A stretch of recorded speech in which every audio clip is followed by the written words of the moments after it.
Great. So welcome, Alex, on the podcast. If you don't mind just introducing yourself, buddy, that would be much appreciated, please, mate. Of course, Mark. Yeah, I'm Alex Stapleton. I'm the sales director at Alexander Battery Technologies up in Peterlee. Excellent. Thank you very much, and really, really appreciate you joining me. So, look, I asked the first question to everyone, which is relatively formal, I guess. But what does it mean to you, Alex, to be a leader? Would you say?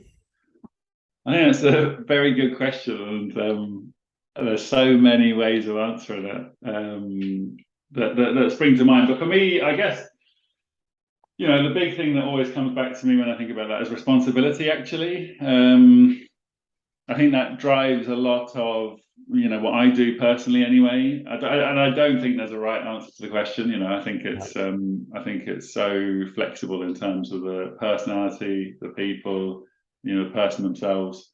But for me, I think that's one of the things that's really a driver there. You've got a team you have to think about. You've got goals that you're setting. You're usually thinking about things outside the normal framework. So when you start work, you have a nice tight framework what you're supposed to do, basically. Yeah. And as that progresses, as time progresses, eventually, people don't care what you do. They're just more interested in how you get to a result or how you're taking an organization forward. How you fit into everything else, and and all of that gives you so much scope for different approaches. I think a big part of that is bringing all of that together in a coherent way, really, that works for what hopefully works for what you're trying to do and what your team is trying to get. Yeah, I completely agree. Actually, I think I've described it exactly the same in the past because it resonates with me. Because if I think of being a leader, and it's a positive and negative in a way, being responsible for people, isn't it? Because it's such a privileged position to be responsible to these people, but at times it's a real challenging thing to be because you're responsible for people, and that I think personally, that's the sort of stuff that keeps me up at night. Do you know what I mean? It's 100%, and I think that's what ultimately, like for me personally, that's what drives me a lot, and keeps that sort of fire burning in terms of what it's like when you have those hard days. The easy days are easy, and then you have days where you just don't fancy it. You've got to do something on those days as well, and they're probably on the margin more important than the normal, than the easy days. What you can get done on those days, and that's what helps me push on, really. The idea that there's something or someone to be responsible to, that's what kind of get me out of bed, metaphorically speaking. No, I agree. It's and I think you're right, because sometimes the element you've got to fake that you can't be bothered today. Do you know what I mean? Like I've got out of bed sometimes, said to my wife, I can't bother today, but there's no way I can walk through the doors and show that. So that's you've got to put your bodyguard on. I mean, look, I'm all for showing vulnerability. Actually, I'm all for a big one in making mistakes and holding up. I think you've got to be. I think you're not a robot, are you? But yeah, you've got to. Yeah, if you're the one, if I walk the door when. Well, I think you can't get there without mistakes, and you can't get there without bumps in the road or whatever that might be. Yeah. And so I think you're not doing anybody any favor. I mean, look, every situation is different when you talk about your team. But let's say you had somebody new and you were trying to give them some advice, or whatever. Then I would, I'd be very clear to them they shouldn't expect to get there without any problems. The problems are coming, and we don't know what they look like yet. But I can tell you they're definitely coming, and we'll make mistakes and everything else, and we just have to keep going. That's the main thing. Yeah, we had we've taken on quite a few people recently, and it's great, but it's challenging, as I'm sure you guys will know for how quickly you've grown. But one of me managers said to me, "Oh, it's just stressful. This is stressful. I've got 2-3 people to manage, got my own stuff." I was like, "I'll help you with it, but welcome to management."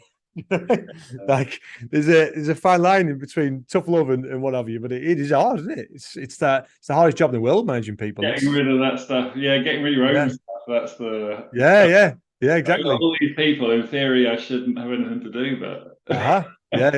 No, it is. So if we take it right back, then I think I saw on your LinkedIn profile from one of your jobs, you sell batteries, but you do much more than that, obviously. Now you've been in that industry for a long time, which obviously is super niche. About 15 years, yeah, just over 16, I guess now. Yeah, fair whack. So I'm guessing, unless I'm wrong, at school you weren't twiddling batteries around thinking this is how do you get from what were the early days? How did that sort of start off? I think pure luck. Yeah. I mean, or chance or whatever you want to say that look like. I mean,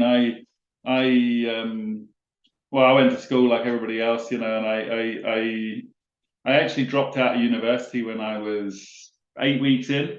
Yeah. I dropped out. I went to university in Canterbury, or Canterbury University. I was there for about 8 weeks, and I just couldn't see. I was the last person anyone would have said would have done that, actually. And I was just, I was struggling with this sense of sort of homework, and I just wanted to go and do something, And I went back home at the time, and I was just doing what you do at that time. I was working in a supermarket, and I initially got an offer for a job in sales from like a friend of a friend. That was just what you would expect, really. It was internal sales, lots of calling, bit of a slog, but it was a very small company. I did all right there, but I got made redundant in about 2005. And while I was looking for jobs, I literally walked into a recruitment agency that said to me, "Look, why don't you do some temping while you're looking?" And I said, "Absolutely." I've always been happy to work. And I went. That's when I walked in the doors of Arta, which was the start of what I would call a career, really. Yeah. Unbeknownst to me at the time, to do a customer service role. I was, like I say, I was 25. I come off the back of all this internal sales, and it turned out that it wasn't actually a temporary job. It was basically they were just doing this sort of temp to perm, no risk assessment of people. And I got that job, and I've never looked back. I did a couple of years of that. I was put in to do more and more of the sales stuff because the customer service wasn't keeping me full for the day anyway. Yep. That was a UK office for a German company, and then, as I think a lot of careers do, one thing led to another. So, at probably a good time, the distribution manager left, and I was able to take that role. That got me out of the house, got me out onto the street, with guys like Avnet and Future and people like that. Yeah. Visiting customers face to face, and then eventually doing a fair bit of European travel, to be honest, because they were covering that area. And then, as these, so 4 or 5 years into that, I got the opportunity to move to Germany and be product management for lithium rechargeable packs. All my battery stuff has been on the job. It's all been on the job learning, on the job training. Now these days, because I've been everywhere. Been to all the factories. Been out into Asia, seen all the stuff from Sony and LG and Samsung, and been out into the US, seeing the customers, Philips, and all these sorts of people. Like everything you could hope to do. So it's been 100% on the job. That career, and I've been very fortunate. I mean, I think there's obviously an element of, you have to be there, and you have to be able to take the opportunities, and you have to be working hard. And I'll be the first one to say no one gives it to you. Yeah. But you have to. I think you see your own opportunities develop, and you have to take these things on. Probably when they're still a bit scary, to be honest. Like when the best changes I've had have been the scariest. When it's like, oh my god, challenge yourself. And a year later, you feel completely differently about it, and you're like, well, this is fine, Yeah. But in that moment of sort of personal growth, the good changes are the scariest, 100%. What do people say? The biggest risk is the ones you don't take. It's something like that, definitely, something like that. And looking back on them, maybe not the first one, but some of those decisions were fairly big. Risky is a state of mind, I think. But looking back on them, I didn't know how they were going to work out. You can certainly put it that way. Yeah, definitely. And now, like I say, just all that, especially the product management, I think that got me a lot into the manufacturing element. I mean, yeah, I'm obviously still 70% commercial or something, in my makeup, 70-80% commercial. But to do that job properly, actually, you need to understand the manufacturing. You need to have at least a good understanding of what people want from quality, what they want from manufacturing, what they want from processes and everything else. And if you can't speak to that, then you can't sell it, really. completely agree. Well, there's quite a bit to unpack there. Really, really interesting, actually. I think it's a great journey from where you've started, from where you've gone from. I mean, going back to the university thing, I think there's a lot to be. I think there's a lot to be said for people who it's a bit like starting a job and then decide you don't like it. And because there's a word, some people might look and go, okay, people quit. And some people look at CVs and go, quit university, can't hack it. But for me, to flip that, if you're confident in yourself that this isn't for me, and you make it, the decision, you stick with it, there's a lot more to be said than someone who sticks in something for 2 years, knowing it's not right for them, and just dosses it off, and comes back with a massive debt. Definitely, I agree. 1 second now, I've done something really bad and locked my wife out. It's the first.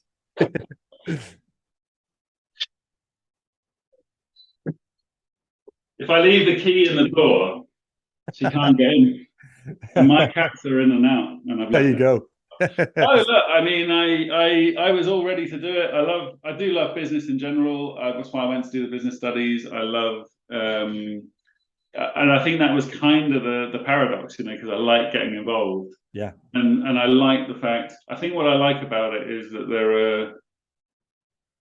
there are no clear rules, and what I mean by that is that you can, how you achieve success. How you get to the goal is kind of unwritten. And if we all knew the answer, right, then we'd all be rich, obviously. So so that's the interesting thing. And commercially, there is this intangible. So there's no. If I want to sell you a car for £1 million that isn't worth £1 million, and you're prepared to pay it, the deal's done, and everybody's happy. Like, there's no written rule about how this has to fall out, really, and that's the bit I enjoy, and that's probably why I enjoy my role. Well, like I say, I was very lucky in a couple of roles, but this role is really enjoyable because that's the kind of stuff I get to tinker with, really. In regard to the sales side, because sales isn't for everyone. Do you know what I mean? People, you think sales, it's I classify myself as working in sales, and rejection's a massive part of that. Putting yourself out there and someone to buy or not buy from you or from the business. I mean, was sales something you, like you say, you fell into, or do you think, because it's a mentality, isn't it, to that? It's do you think that's something, the confidence there for your curiosity? That is a very good question, because I think I do have a predisposition towards the commercial and towards, so whether it's pure sales or whether we might get into sort of marketing stuff. I think selling is endlessly fascinating personally, and really sort of reels me in. I don't know if it is a factor or not. My father was a salesman his whole life. Really. Yeah, it is then. Yeah. Yeah, so I'd hear a lot of stories from him coming home from work and things, and I think I always enjoyed that. And I just feel like it's. Look. I mean, I think all proper salespeople would say this. It feels like the exciting end of the organisation, and that's where I like to get involved with the people, especially new stuff. Actually, like more than anything else, I like dealing with the new people, customers that we haven't had a relationship with before. I think partly just because it's fresh, and account management has an element of that, and you can definitely grow an account, and that can be really valuable. But new customers don't come with much baggage. You get to just mold them, go in and be like, right, what's going on here? Who are you guys? How can we help you? What can we work on together? Listening to what they're telling you. There's lots of challenges in it, but I just find it the most fun. a very different skill. I think account management and new sales is a very different skill. You know, when we're hiring here for thing and people say, I just want to account manage, that's fine. But there's such a different skill to prospecting and bringing on new business. It's probably wrong mindset, but I think they're scared of rejection if they just want account management. That might be wrong, but that's sometimes my go-to as a person from the other end of the spectrum where I like the cat and mouse to it. Do you know what I mean? Yeah, maybe. I don't think that's completely wrong. I think, like, I've known some very good account managers, and they were very much needed, and they had skills that I don't really have. Yeah, same. Yeah. Not great at, like, this might be a terrible thing to admit, but I'm not very good at I'm usually thinking so much about what I want to get out of an interaction, or not, like I planned it in my head. I mean, like, in terms of the things that I want to touch on, I'll get to the end and like somebody had told me like all about their family, and I've forgotten everything they've said. I've forgotten all Yeah. You know what I mean? I've forgotten all the things. And I knew guys who would, know everything about their customers, and it worked, and it was very good for growing those accounts. And it needed to be done. So I do agree with you to some extent, but there is a need. It depends on the business, because not everybody has that account management piece, but it is important, I think. I can't believe it's a different skills, a different mindset, and both are great in their own right. But yeah, I think in my experience, you're either one or the other. I think massively. Yeah. With salespeople, you don't necessarily need total reliability, you just need performance. So you've got a high performing sort of nutter. Yeah, exactly. Yeah. More accepted. Yeah, It's more accepted than other areas. I had a marketing expert on the podcast a few weeks ago, and he was great actually, like Annie Jarvis, and he talked about the difference in manufacturing in terms of sales and marketing not necessarily always on the same page, because they've got different goals. Where you get them on the same page because they should have the same goals, then it's that's what gets you results. But he said so many companies get it wrong, and I never really thought about that actually. It makes perfect sense. Yeah, I think that's a challenge that we've probably faced to some degree, and we're working through. I'm fortunate enough that I'm responsible, like the marketing reports to me as well. Yeah. So it is under one function. That's not always the case, and that definitely helps in our structure to make sure that those things are aligned. And as I mentioned at the top, we face bumps in the road. We find things that need to be changed or improved. But if everybody's together and we know what the goal is, that helps to get there. What we've been doing. So, I came in just over a year ago in September last year, and a big part of what I've been doing, apart from the sales piece, is building up that sales and marketing structure and organization, actually, because we had some significant internal changes. We had a US organization that was that we basically closed, and so I picked that up pretty fresh. And what I've had to explain to the guys is that they need to understand that things are achieved iteratively. They're not, you don't like sort of write down a process and it's perfect and you put it in the system and you pass your ISO audit and you never look at the process again. That's just not how things become fantastic. And actually my example, I was talking to somebody about this just the other day. My example was more or less based around Tesla build quality and actually automotive build quality in general. Because when I was sort of 20, driving around in some 10-year-old thing, you didn't know if your car was going to start or not. Yeah, that anxiety before you did. Cold day or something. Cold day, yeah, I remember that way. You put your key in the lock and maybe the lock was frozen, but apart from that, you didn't always have that sense of reliability. And now my car, stops and starts 20 times a day, and it's yeah, and a push of a button most of them now, yeah. Yeah, and it's absolutely flawless. But that isn't achieved by some leap of invention. It's like they get better at it and better at it and better at it, and 10 years later, it's amazing.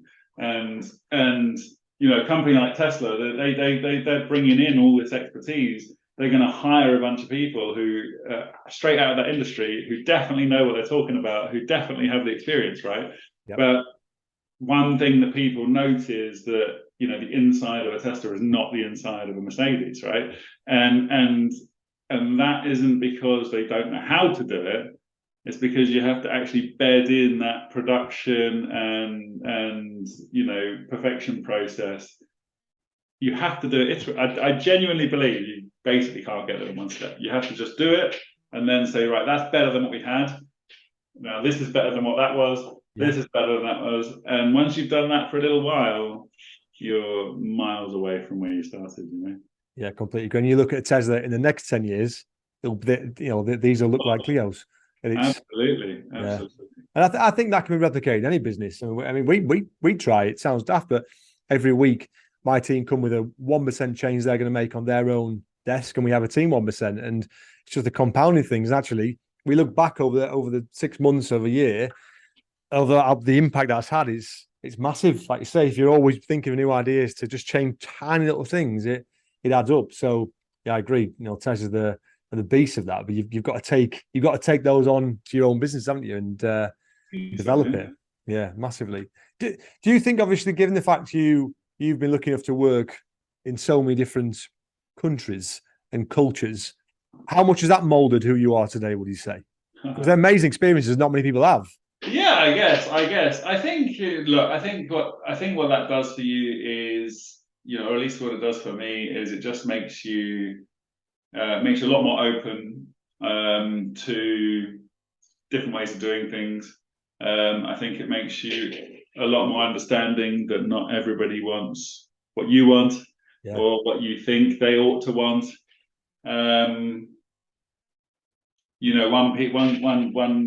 One good piece of advice I got, which really stuck with me once, was that because I probably years back, certainly growing up, I probably would have been overly concerned what other people were thinking, not necessarily always about me specifically, but maybe about maybe sometimes about me and sometimes about what I was doing or anything like this, and how they would read a situation. And this person sort of pointed out to me that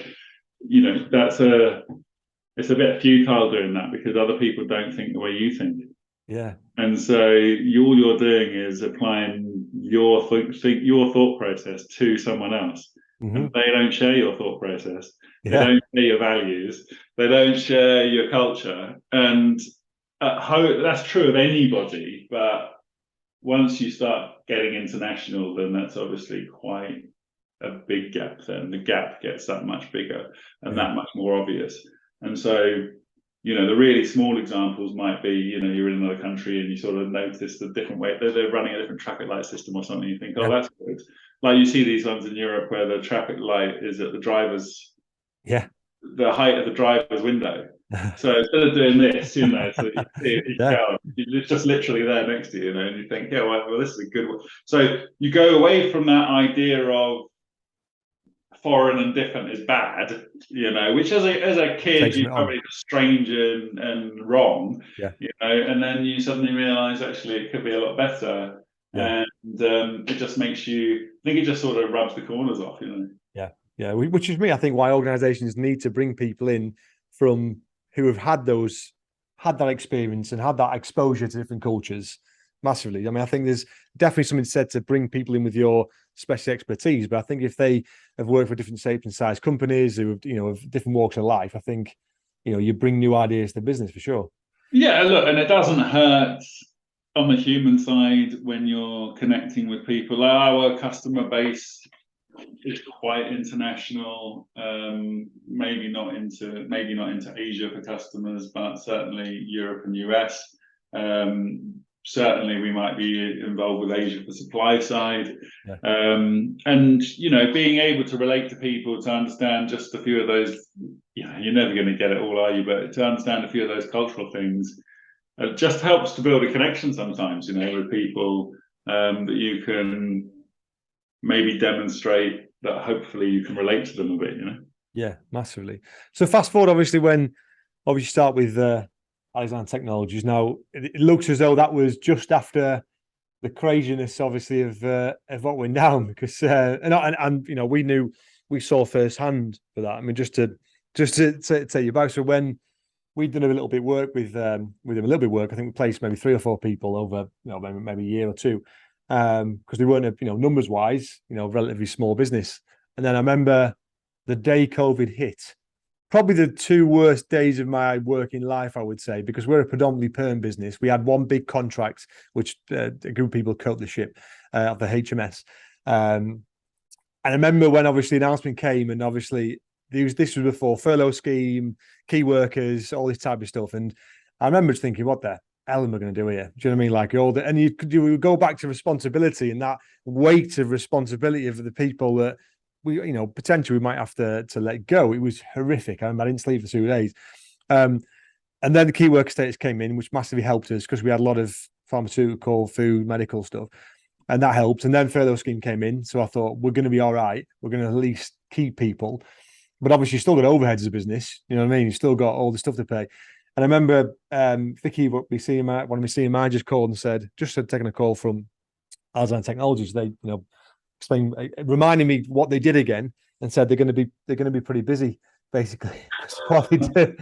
And we were. And it just went. I mean, I remember for a good sort of 6 to 8 weeks, I was working from home, and we furloughed some of the team, and we kept maybe 3 or 4, and we just, them and probably 2 other businesses, but particularly Alex Technology, we were just recruiting. And you know what? It was really, really good.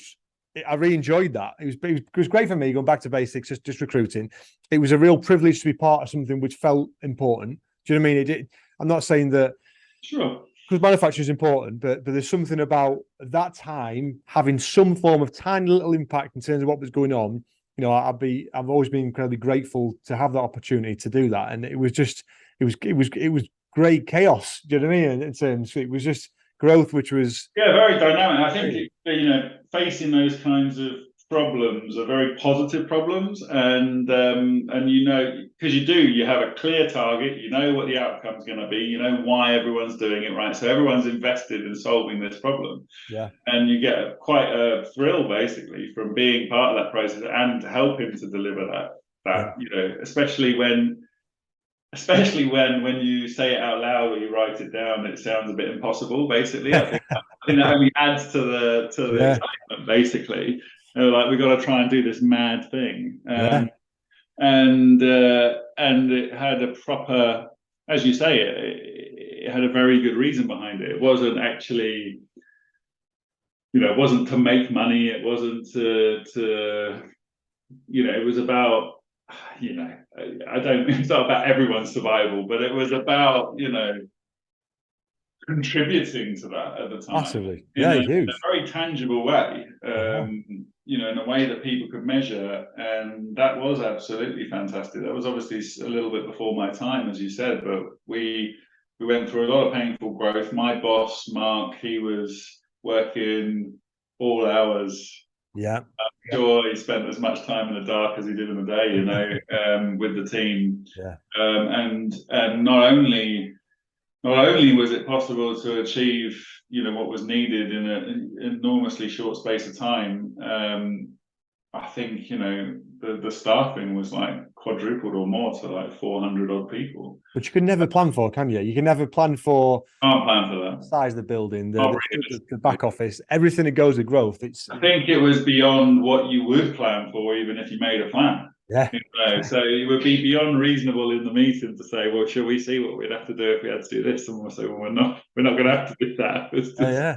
But to meet those demands, it needs to be done, doesn't it? And business, culture is important and everything. But I guess in those situations, kind of everything needs to take a bit of a back step, because when you just need to produce, you've just got to prioritize getting people on the ground to do what you got to do. So, yeah, I mean, when you started, where was it? What did things look like comparison to where they are today? Well, when I started, it looked like an oasis of calm and order, So I joined. So when I joined, the big decision-making point for me was when I visited the factory, when I visited the people, and met that team and saw the process. So, as I said, I've seen a few factories in my time, and I guess my point was, I was asking myself, if I do my job and I get the customers in, is there something we can sell here? Is there something that, can we do the other part of the job? And that was a clear yes when I turned up, because through all that sort of pain, there was a lot of investment into the facility. A lot of, I think all of the equipment basically is brand new now. Like, it's all 2 years old or less. I think if I'd have been in there 3 or 4 years ago, it would have looked like something out of the 70s, and now it's absolutely up to the minute. And so the processes are fantastic. As a manufacturing business, honestly, I'm really impressed. And every time I bring in a customer, I learn something new, and I'm impressed again. And I think we need to be showing that off, but it's quite hard to show it off, because it's a process, or it's something into your philosophy. And there are ways of doing it, but that's sort of come up to me right now recently, because we were walking somebody around, and I thought, we're not making a big enough deal about that, because I think about the battery pack a lot. I've got a background in product management, so sometimes I get a bit focused on the product, but actually what we're selling is a service. What we are selling ultimately is manufacturing, even though we might do some of the design, and we're bringing it up to manufacturing. Actually, the long-term part of the relationship, the bit that goes on for years and years, is producing the product once it's designed. And I think there are ways to emphasize that, more and more, that we'll probably be doing, now that I'm getting a good understanding of how good some of those things are, basically. So it's really, when I came in, I think the thing that had changed the most was self-confidence in the organization. Yeah. Because that we're talking about some of the demands, some of the demand on customers was, quadruple, probably 6 times what it would normally be in that period. I think that showed the organization what it could achieve. It showed it what it could deliver, correctly, on time, under pressure. And I think what was taken away from that was, we want more of this, basically. We want, we've got a factory, we want here absolutely full and vibrant, with, lots of new customers, because the COVID thing was a spike for us, essentially. A lot of that was demand on existing customers in the kind of health and safety, breathing apparatus kind of space, that had this unprecedented spike in running products. That wasn't mainly new product, and so now we want to fill up the slack, really. We're expanding into a new building so that we can take that even further. And it's just a really exciting time being involved in something where you can see that sort of physical, tangible growth. Because that's a real challenge, I think. Like you say, whenever there's a spike, ultimately there's always got to be a dip. And I think that they've obviously managed very well, because that's a challenging time, particularly when everyone's burnt out, in all honesty, probably, and exhausted, to then try and level that off, but keep the expectation. Because, like you say, I think when people realize what they are capable and the business is capable of, it's then setting those standards to be the norm, isn't it? That's the challenge. I think so. And I think in sales, one of the challenges is striking a balance between it's setting up a positive, optimistic, let's say, opportunity-driven culture. Yeah. Whilst managing to keep the danger of letting that become something sort of negative or aggressive or something, because sales comes with a lot of that culture as well, right? Or the risk of that culture, and I think, if anybody who's spent any time in sales knows that there's also that very black and white nature to it, where it's like, well, win or lose, live or die, get the order or don't, sort of thing. And so there is a challenge there for when you're setting that up, so that people do have those high standards, and they can go after that, but you want them to go after it kind of bright-eyed and bushy-tailed, rather than well, in fear, or with any sense of negativity. It's about, for me, it's very much about taking or seeing the world as a place that's full of opportunity, really. Yeah, I love that.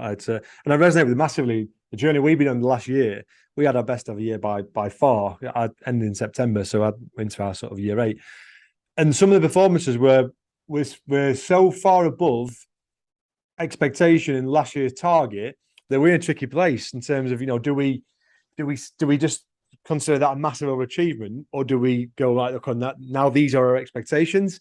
Because it's tricky, isn't setting a target, because it is difficult if you're a salesperson and you overachieve and then your manager says, right, that's now your new target.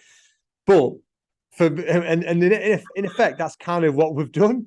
But actually, for me, it's more that it's a mentality piece that you are now capable. You're capable of that, and you're actually capable of more. But it's a real fine balance, I think, and it's a tricky one, because if they then overachieve, can you keep pushing it up? And then it becomes, like you say, fear of not making it. So it's, I think, setting targets for salespeople is very complex and multifaceted, and it's got to be almost bespoke to where they're at. But it's a real challenge, because it's a mindset piece, isn't it? I agree. And there are, none of us, I think, can truthfully dismiss the element of, I don't want to say luck, because you can improve your luck. Yeah. But you can't control. Look, you can't control what you can't control, and what I mean by that is you have to focus on, or I believe you have to focus on what you can control. Yep. What I think you can control is your processes. I think you can control your approach. You can control what you're selling and how you're selling it. You can control your preparation, etc., right? Yeah. You can't ultimately control if customer X is going to give you the PO or not, or someone else. Yeah, that is the last little marginal bit that you actually can't control. You can't control that. Yeah. You can talk about as much as you like, but you won't convince me that that's totally controllable. Yeah. You can control when you call him. You can control when you do this, that, and the other. And so, on that basis, I think you're right about targets. Targets are very tricky in terms of those tangibles. I think in terms of like the daily structure and the work that people are doing, it's more helpful to focus on. Yeah, I think it's more helpful to focus on processes. One of the things that I've taken from manufacturing that I'm still struggling to implement as much as I would like is this sense of sort of visibility and transparency and metrics and things that you get in manufacturing without any thought. Like it's just the norm. Yeah. And in an office environment, which is where my salespeople are working, right, away from a production environment. Yep.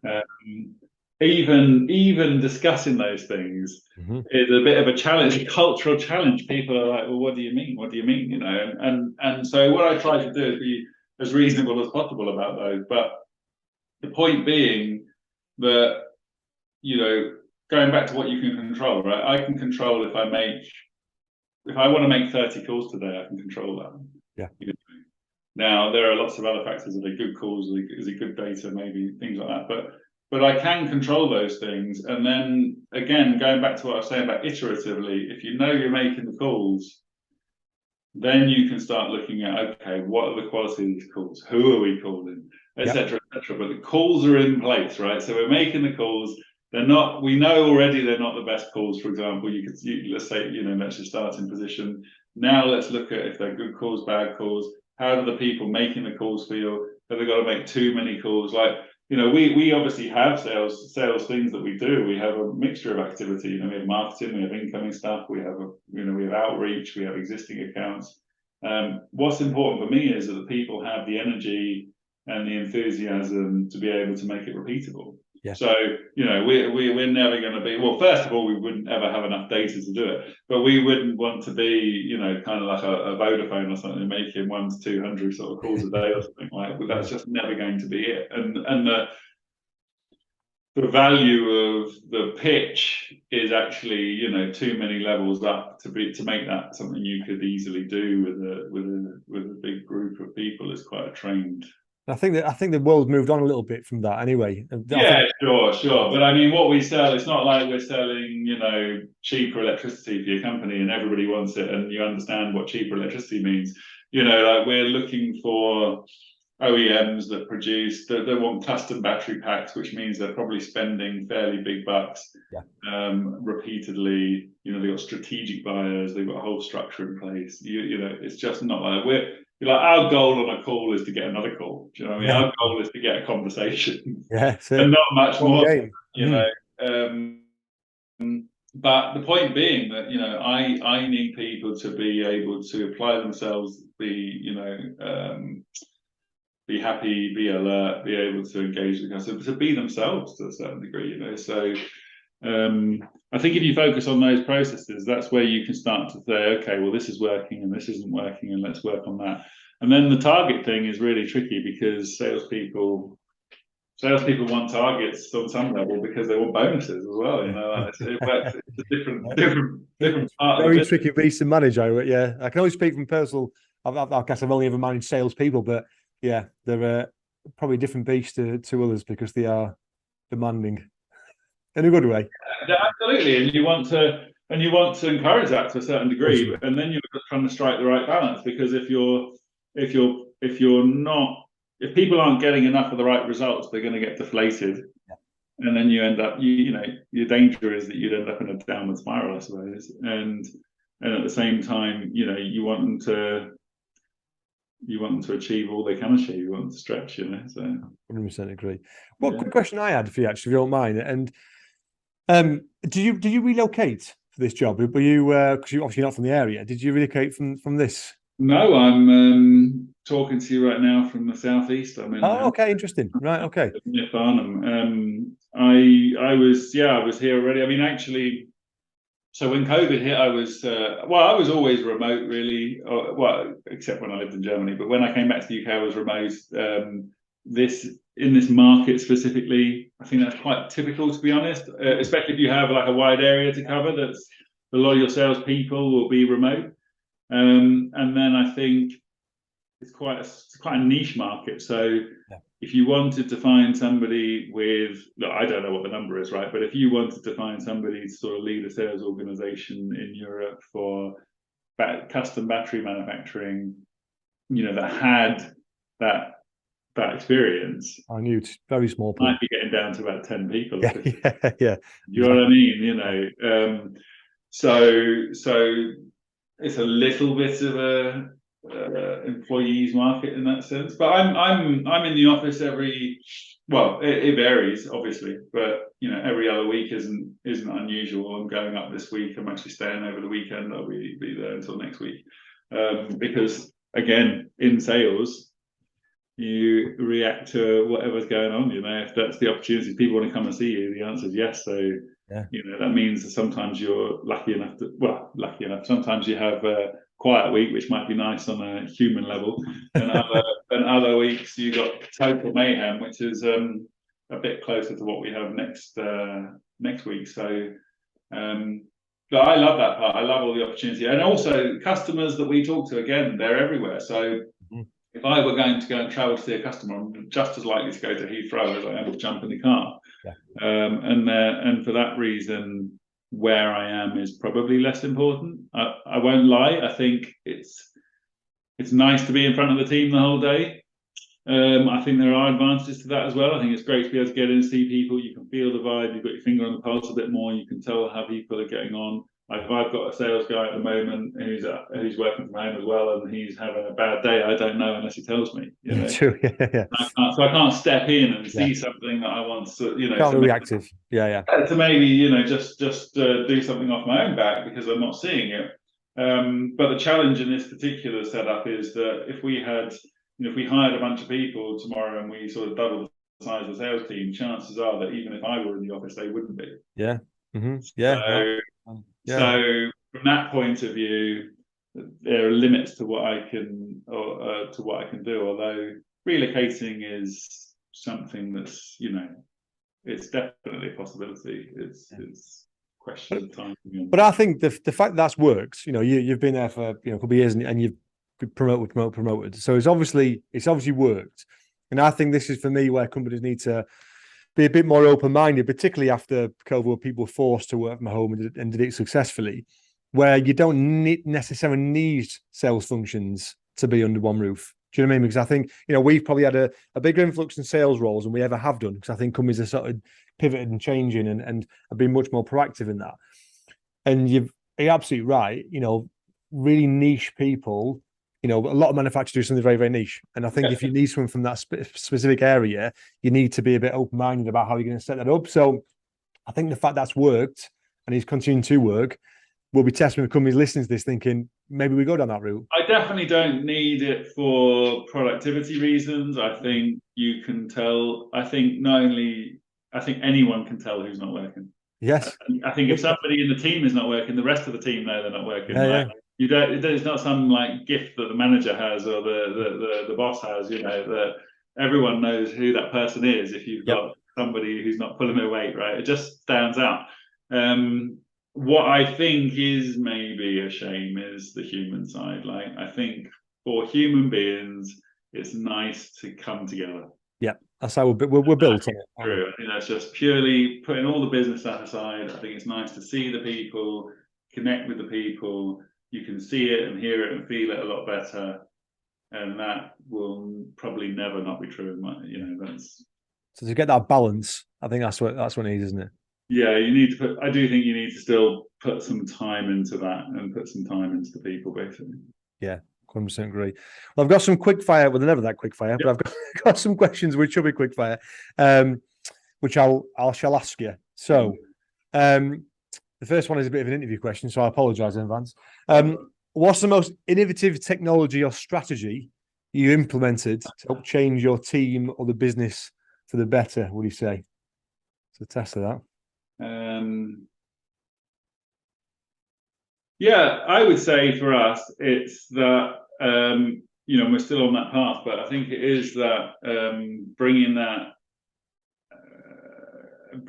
visibility through the data into the sales team, so that we can all see what's happening. And obviously, there are a few actions behind that, like we've had to implement a new CRM, and we're doing a lot of difficult things right now.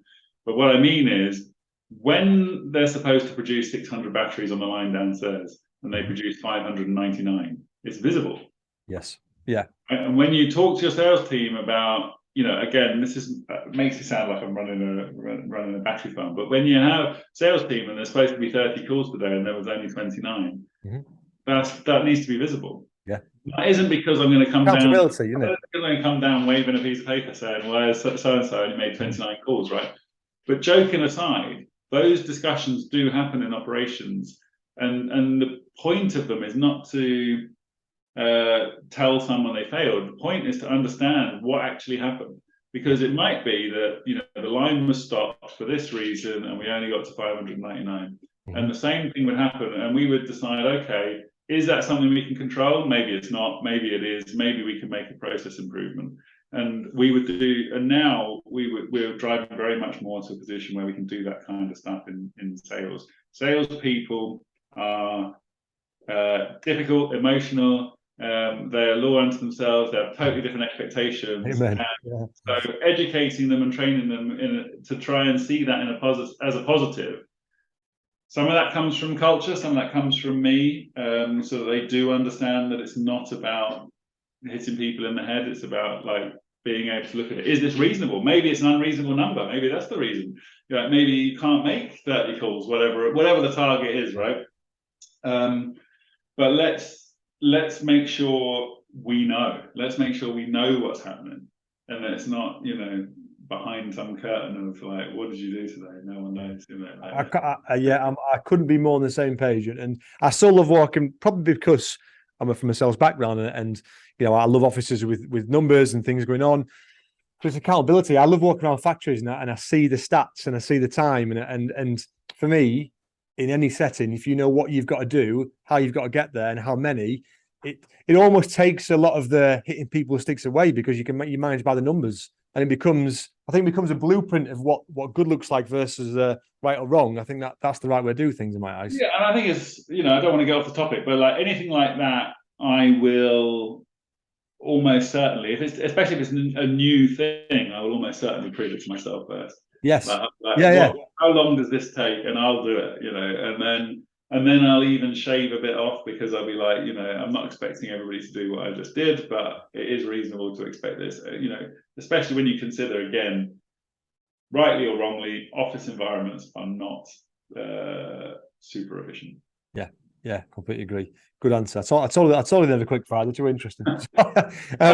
Who are your two biggest inspirations? One work related, one not. What do you say? I've just thought that one. It's not even on the list. So what work? Biggest inspiration. Doesn't have to be current work, just in terms of your career as a whole. Would you say? Who's look, my career as a whole, I would have to say I used to have a manager, but I had four managers at Barter, and one of them was a Scottish chap called Gordon Clements. He was I'm oversimplifying. I'm not doing him total justice, but he was a bit of an Alex Ferguson type person. And what I mean by that is that you had high expectations. You could certainly maybe get the hairdryer treatment, and but he was always driven to the. It was very clear that what drove him was the company. Excuse me, the company and the whole team performance. He'd never hang you out to dry. He would always be, on your side. If the proverbial hit the fan, then he would always take responsibility for that. If you were in his team, that would always be his problem, not your problem. But he had high expectations, and he didn't suffer any sort of fools. He didn't suffer anybody that wasn't pulling their weight. And I think, although some of that was very painful, it was very revealing about what you could actually achieve as a person and what was possible. And you sort of came around to his way of thinking and realizing that, you could do a lot more, and you could, and that would be good for you as well as for everybody else. It wasn't just something that they expected. So he was very much like that. And he, he worked, I'm not saying this is necessarily a good idea, but he could work all hours. I'd see him coming back from a trip after midnight, and he'd still be one of the first in the office, and I used to say to him, how are you doing this? Like, nobody would no one would, you wouldn't be seen to be lazy or something if you weren't here now. Everybody knows you got back late last night. Yeah, it's my favorite ever. As a Chef Red fan, he should be my favorite ever. But I love Alex Ferguson. I just think all his books, everything. It's just such a rounded manager. And I think it's difficult, because sometimes you try and learn the best ways to manage by someone else, but you are who you are. And I think probably the bit I'm missing is probably the hairdryer treatment, that side to it, because it's just not me. But it's I think. And I think you have to. I think what he did very well was that he didn't again, this idea that he didn't expect anyone to do anything that he wasn't doing. And I think a big part of that leadership is to. I mean, it's a cliche, but you have to lead from the front. You have to show people that you're there, you're doing it, and be an example. And you mentioned that before, in terms of if you're going to put in a process, you'll make sure you can do it. Yeah. Have to be an example, I think. Like whatever that is. If you've got kids, then they'll copy you more than listen to you. Yeah. And outside of work, what do you say? My wife. Yeah, you have to say that. My wife is unbelievable. My wife is actually she's also a very hard worker. I guess we share a lot of the same values. She's a personal trainer. Actually, sort of has her own business, and right now she's like 25 weeks pregnant, and she's still going out doing 6K runs every day. Oh, really? Wow, brilliant. Yeah. And I'm just like, what are you doing? Yeah. How are you doing this? No, amazing. Love that. What three things or three words we say make up a good leader?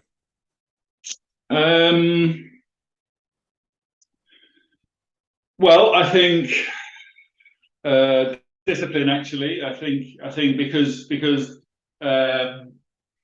you mentioned before, it's a privileged position, and I do think this depends a lot on organizations and structures, but I think a lot of people in a position like mine don't necessarily have the same pressures and structure. We have pressure of our own making, and we have pressure from the organization that could be substantially more than somebody else. But in the sense of being allowed to get on with the job, that's part of the privilege to a certain degree, right? And that means, and the flip side of that is that you have to have that discipline of when you don't fancy it, you're going to do it anyway, and you have to be able to kind of look yourself in the mirror and say, can I do it? And that actually leads me into the second thing, which is probably drive.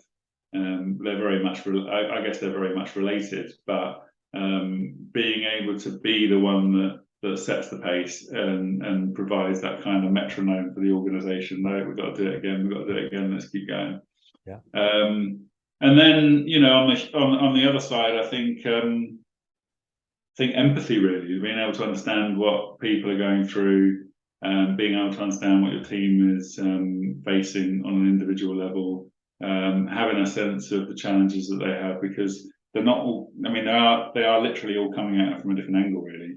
Different backgrounds, different families, different problems, different beliefs. And so engaging with all those different people probably requires a different approach each time. Yeah, I love that. And I think emotional intelligence probably was something that people never even understood or thought of until recently. But even if you go back to like Alex Ferguson, he obviously had that because of the culture he had around him and how much they respected him, the fact that he wanted to know about their families and what was going on in their backgrounds. And like you say, that empathy piece is massive. We have a well, I'll say tradition, something I've stolen from another podcast, a very famous one, where the last guest asked the current guest a question, which obviously I didn't create. However, I remembered 7 minutes before this podcast that I forgot to ask her. So the last one was Kate Woodward from she's ops manager from Corboard and Scunthorpe. And I messaged her, so I'm going to see if she replied. If she hasn't replied, she hasn't replied. So I've got one that I think she would have asked. So let's see, because she was really big on resilience and mindset. So when you doubt yourself in any situation, what steps do you take to get back on track? I feel like that's a question she might have asked, so I've asked it. So apologies, Katie. That's a really good question. That's a really good question because actually, I think I think doubt is a fantastic topic actually, and it doesn't come up enough.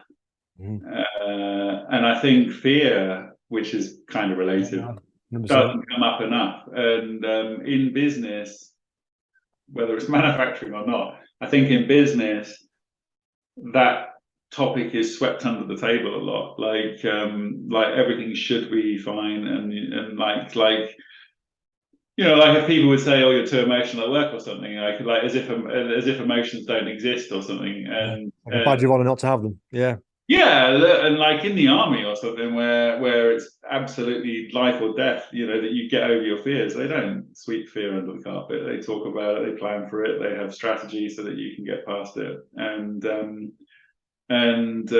Yeah, so I think it is a really good topic, and I do as well. Of course, I do. And I suppose one of the things that I do is look back to one of the things I do. I sound like such a parrot. I go back to the process. So I go back to that's part of what that process is doing for me. It is removing some doubts about whether or not we're heading in the right direction. Yeah. So you know, I can say this is good. This is trending in the right direction. This is good. So I'm not worried about the end result. A bit like saying, look, you know, we might have lost the game today, but we had 20 shots. And as long as we're having 20 shots in every game, stick the process, isn't it? You can have a bad game where everything gets missed. Of course you can, but the trend is not going to stay there. You know, we're not going to keep missing the goal. And so that's one thing. I think, you know, I do look to the past sometimes and think about how much things can change in a blink of an eye. So, you know, your perspective. In fact, I have situations, I don't know if this ever happens to you, Mark, but I have days that I'm quite aware of in here, but maybe not so much in here, where I'm not feeling it in the morning, where I'm like, you know, this is not going to be good. I'm not looking forward to the day. And by 5 o'clock, I've had a fantastic day. Yeah. Like, who was that bloke at 8, 9 o'clock this morning who had all this sort of like doubt that was all self-created, And this one thing has happened, maybe this one positive event or whatever has happened, and it's now changed the perspective on everything. And you have to sort of untether yourself from that, because if it's, because it shouldn't be that one event shouldn't be that critical, really. 100%. I did. Funny you said that. I did it this morning. I woke up and I said, I feel nervous today. And my wife said, why? I said, I don't know. I don't know. There wasn't. I said, well, I've got a podcast. I've got a few meetings. I've got nothing. The stuff I really enjoy doing. And yeah, I think sometimes they're not aligned. It's one of those, isn't it? But for me, I think a reflection piece now to think about what I'm worried about might be something. Actually, I really thought about in a way, and it was just a little internal situation I need to resolve with a staff member. But I think, yeah, you've got to really think about why you're worried, why you're scared, and then you can rationalize it. But 100% agree, it's a massive topic, and one I really enjoy talking about, because I think, yeah, as a leader, you've got to show some empathy, you've got to show some fear and some doubt, because we're all human, aren't we? I think 100%. It's a massive part of culture. No, really good answer. I love that. And just finally, I ask everyone, how do we improve? I love manufacturing. I think it's got its challenges. I mean, how do you think we improve? One way we improve manufacturing in the UK now, what do you say? One way. I think the UK doesn't value manufacturing highly enough. I think it's about. I kind of think it's about values, and that sort of plays into everything else. So I feel like, manufacturing has fallen by the wayside a little bit culturally. I don't want to say everybody's out there to make a fast buck, but things are very software driven. Marketing, the UK is strong in services. All these intangibles where you don't end up with a product. Yeah. But products are not going away. And making things and having those hard skills is never going away. Yep. And actually, I think we've seen, it's not a great parallel, but what we've seen with like the energy and everything recently is that you want to be able to do these things yourself. Yeah. You don't want to be dependent on everybody else, because if they turn the tap off, you've got a problem. You're dependent on somebody else. Absolutely. The problem I think that we have right now is that we don't know what that ought to look like. Yeah. Because what we don't have, if I'm very simplistic, is the best cost base in the world. Yep. So, but if that was the only metric, then only one country would make everything, because it would be the cheapest place to make everything, and if that was the only test of manufacturing. Yeah. So I think, first of all, it's recognizing that manufacturing is absolutely crucial, and it's not the past; it is still the future. I think second to that is then understanding what your values are and what it is you're offering, because you're not offering screwing something to something else. That's not why somebody's going to come to you. And then putting the UK front and foremost on that. So when guys like Sony and so on were making Japan famous basically for high quality goods, they did that with a vision of making Japan famous for high quality goods. The vision of those companies went beyond just what the company did. Yeah. And I think that's kind of more or less the only way, because either the government is going to put manufacturing front and foremost in the strategy for UK PLC for the next 50 years, or we have to do it ourselves and champion what it is that we want to do. And I think there's so much. I think people don't understand how much value there is for manufacturing. Absolutely. And what those businesses provide. Like a business that has 1,000 people working on it who are paying 1,000 mortgages and sending 2,000 kids to school, and have all these different jobs going on. Like, no one has any transparency to that. I'm not up to the minute with what's getting taught in schools, but I don't get the feeling that people understand that there are jobs out there like production supervisor, like quality technician, like like purchasing, strategic purchasing, and this, that, and the other. And no one's prepared for it. Like everybody's taught, fairly classical education, and then you specialize a bit when you get towards that, and none of that brings you anywhere near understanding, Six Sigma or something that you might want to I could not agree more. World, you know? It's a massive issue, and it even goes to the extent where I don't think people realise the salaries you can earn in manufacturing. You know what I mean? I think, you know, some of the salaries that are banded around now are absolutely huge. You know, salaries that people have to go to university train for 10 years and all sorts. And to be honest, in manufacturing, it's a big strength to start at the bottom. Yeah. Because then you know how it works. Yeah. And so, you know, I would always want an operations person or operations, you know, director or whatever that had actually, you know, started at the bottom to a certain degree, because they know what's right and wrong. They know how it works. They've done it. They've heard it. They know when somebody's, you know, pulling the wool over their eyes. They've got too much practical knowledge, and they know where the real problems are. So, you know, I think that's the real thing. We need to have a lot more value and understanding how precious that manufacturing capability is. And once you understand that it's important, making it more important gets easier. You know? 100%. When I see MDs who have started off as an operator, production supervisor, production manager, ops manager, when I see that, I think they're the people that schools need to be getting in. You know what I mean? It's not all about going to university now. It's about the people who have gone in and done a very hard job, because it's a difficult job, very difficult job, very physically and mentally demanding. But look where they are. I think that's the sort of stuff that people will be, and then you'll see big influx of people doing apprenticeships. You'll see people wanting to do that as a career and understanding what it is, and walking around the likes of any factory now, which is unbelievable. You know what I mean? You walk around any factory now with robotics and all sorts. You're in awe of it.